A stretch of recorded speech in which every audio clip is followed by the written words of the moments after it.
I'm Wilkinson. I'm a computer hacker, a member of the Free Art and Technology Lab, and I teach the Internet Famous class at Parsons.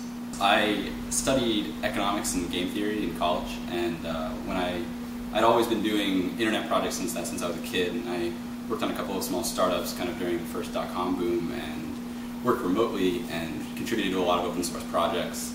And when I went to school, I wanted to kind of study something different, and so I studied business and game theory and economics, and when I left I went and worked at JP for a while doing kind of number crunching and lots of databases and transactions and trying to assign value to toxic assets and stuff like that. And I got really bored eventually. I got really bored of wearing a tie all the time.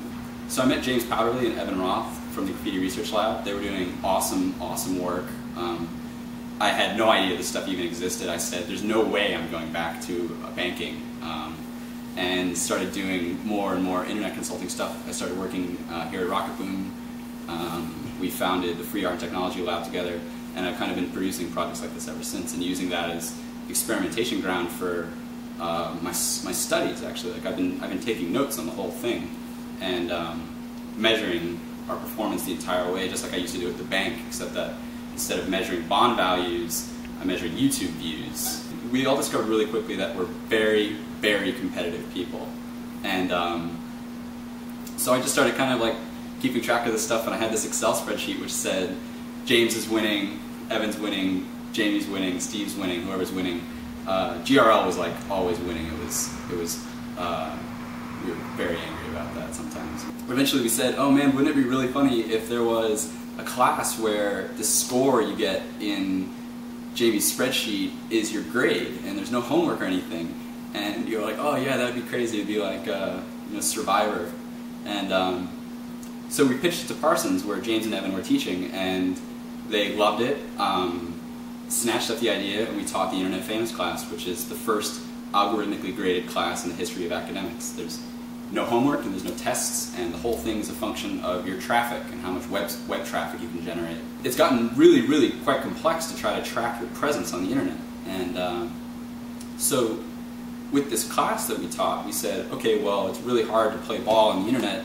Let's teach people everything we know, and odds are we're going to learn something from them, and that's definitely been the case. People get it. It's a challenge. It's saying your grade is now a function of how popular your art is, not how good your art is. So let's go make better art that is more popular. And it's really great because it's a challenge to say, one, how do I do that? Two, how important is that to me and my work and what I'm trying to do? And then three, like, learning how hard that is to do is a big reality check to a lot of people. Recently I've been noticing that what does this translate into? What does all this attention translate into? Are you influential? Are you rich? And the thing with the internet is that 9 out of 10 times, if not more, they're not. They're neither influential nor are they rich. They can have millions and millions of people looking at their stuff, but that's kind of where it stops, you know? And so people start to do all kinds of different strategies to try to cross-collateralize on the eyeballs that they're getting on the videos. Like, you might sell shoes or t-shirts, or people who make webcomics sell t-shirts, and that's how they make their money, is they get all this attention and then they try to sell t-shirts and make money. But for most people who become really internet famous, they just go into old media. New media has become the minor leagues for recruiting people into old media. And that's really the beauty, is that we now have these tools to reach so many people, and it seems amazing, and it's when you reach the top of it that all of a sudden we look around and say, well, now what?